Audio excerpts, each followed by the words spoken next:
ನಾವು ಈ D K ನಡೆದು ಬಂದಂಥ ಹಾದಿನ ನಾವು ತೋರಿಸಿದ್ವಿ. ಇನ್ನು ಸಿದ್ದರಾಮಯ್ಯ ಅವರ ಹಾದಿ ಕೂಡ ರೋಚಕವೇ. ಯಾಕಂದರೆ ಅಪ್ಪಟ ಹಳ್ಳಿ ಸೊಗಡಿನ ಮುಖ್ಯಮಂತ್ರಿ ಅವರು. ಜೊತೆಗೆ ಏನಂದರೆ ಜೀವನ ಪರಿಗಿಂತ ಕಷ್ಟ ನಷ್ಟಗಳನ್ನು ಕಂಡಿರುವಂಥವರೇ, ಏಳು ಬೀಳುಗಳನ್ನು ನೋಡಿದಂಥವರೇ. ಅವರ ಹಾದಿ ಅಷ್ಟು ಸುಲಭ ಇರಲಿಲ್ಲ, ರಾಜಕೀಯ ಹಾದಿ. ಹೇಗೆ ಅವರು ಬಂದರು, ಹೆಂಗೆ ಬೆಳೆದರು ನೋಡಿ ತೋರಿಸ್ತೀವಿ.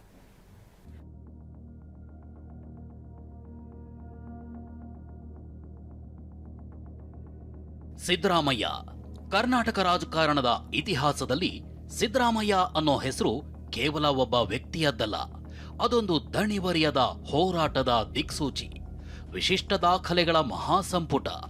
ಸಾಮಾನ್ಯ ರೈತ ಕುಟುಂಬದಿಂದ ಬಂದು ಯಾವುದೇ ಗಾಡ್ ಫಾದರ್ ಇಲ್ಲದೆ ಕೇವಲ ತನ್ನ ತಳಮಟ್ಟದ ಜನಬೆಂಬಲ ಮತ್ತು ಚಾಣಾಕ್ಷತನದಿಂದ ರಾಜ್ಯದ ಮುಖ್ಯಮಂತ್ರಿ ಗದ್ದುಗೆಯನ್ನ ಎರಡೆರಡು ಬಾರಿ ಏರಿದ ಚತುರ ಸಿದ್ದರಾಮಯ್ಯ ಅವರ ರಾಜಕೀಯ ಜೀವನ ನಿಜಕ್ಕೂ ಒಂದು ರೋಚಕ ಚಿತ್ರಕಥೆ.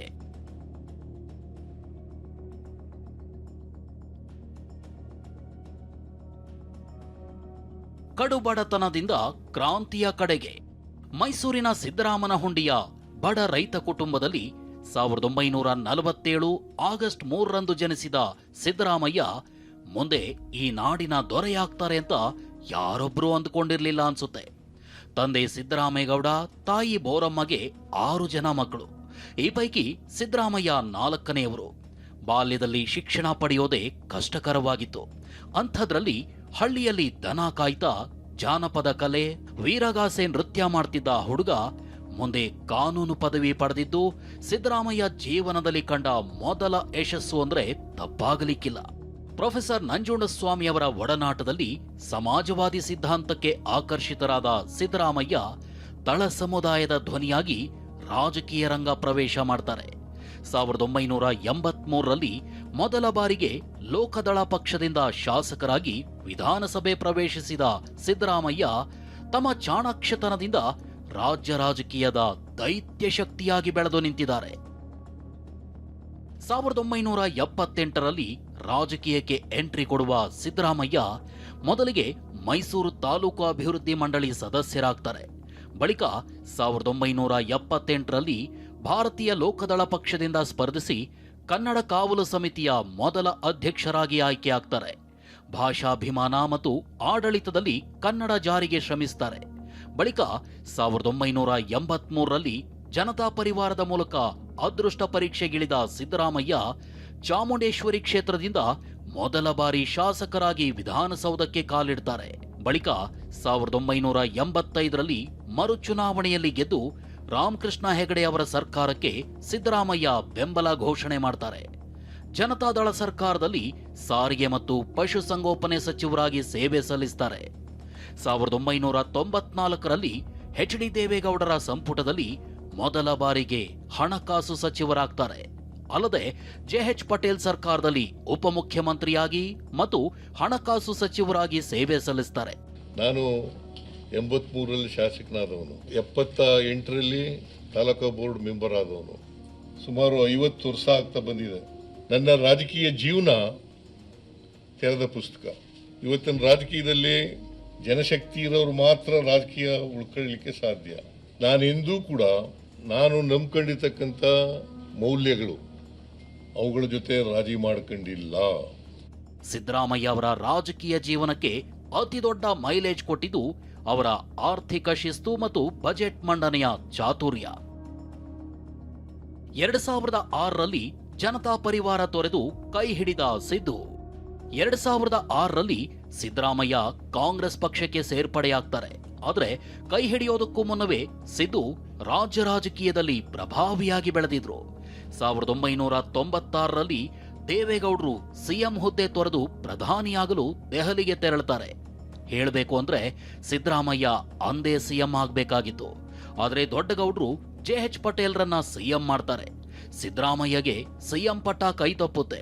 ಆದರೆ ಪಟೇಲ್ ಸರ್ಕಾರದಲ್ಲಿ ಸಿದ್ದರಾಮಯ್ಯ ಉಪಮುಖ್ಯಮಂತ್ರಿ ಆಗ್ತಾರೆ.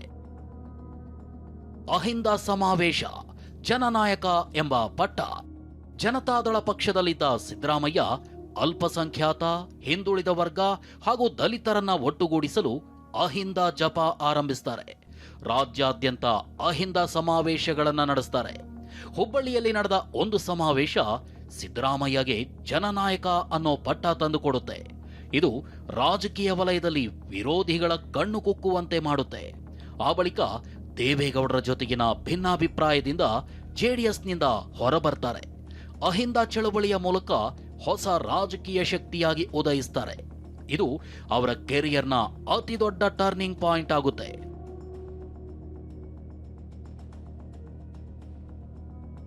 ಜೆಡಿಎಸ್ನಿಂದ ಹೊರಬಿದ್ದ ಸಿದ್ದು ಪ್ರಾದೇಶಿಕ ಪಕ್ಷ ಕಟ್ಟಲು ಮನಸ್ಸು ಮಾಡ್ತಾರೆ.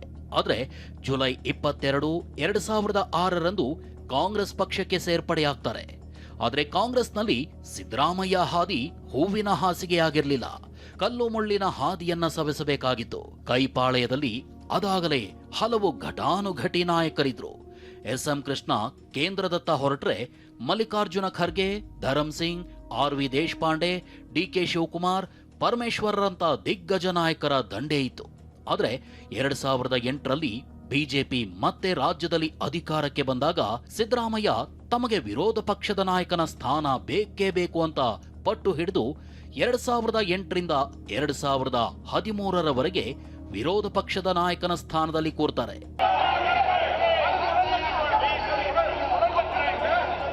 ಆಯ್ತಪ್ಪ, ನಾನು ತಪ್ಪಾಗಿದೆ, ಕೂತ್ಕೊಳ್ಳಿ ಅಪ್ಪ. ಆಯ್ತು, ಕ್ಷಮಿಸಿ.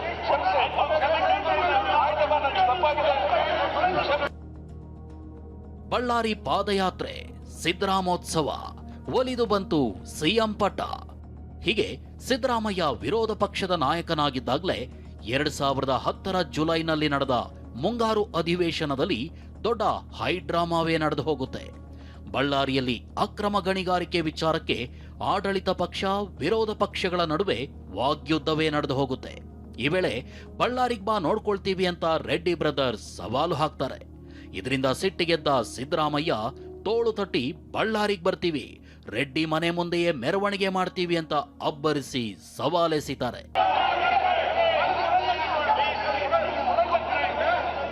ಆಯ್ತಪ್ಪ, ನಾನು ತಪ್ಪಾಗಿದೆ, ಕೂತ್ಕೊಳ್ಳಿ ಅಪ್ಪ. ಆಯ್ತು, ಕ್ಷಮಿಸಿ. ಆಯ್ತಪ್ಪ, ನಾನು ತಪ್ಪಾಗಿದೆ. ಹೀಗೆ 2010ರ ಆಗಸ್ಟ್ನಲ್ಲಿ ಬೆಂಗಳೂರಿನಿಂದ ಬಳ್ಳಾರಿಗೆ 320 ಕಿಲೋಮೀಟರ್ ಪಾದಯಾತ್ರೆ ನಡೆಯುತ್ತೆ. ಮೈಚಳಿ ಬಿಟ್ಟು ಹಿರಿ ಕಿರಿ ನಾಯಕರೆಲ್ಲ ಬೀದಿಗಿಳಿದ್ರೆ ಸಾವಿರಾರು ಜನ ಪಾದಯಾತ್ರೆಗೆ ಸಾಥ್ ಕೊಡ್ತಾರೆ. ಬಿಜೆಪಿ ಸೋಲಿಗೆ ಮುನ್ನುಡಿ ಬರೀತಾರೆ.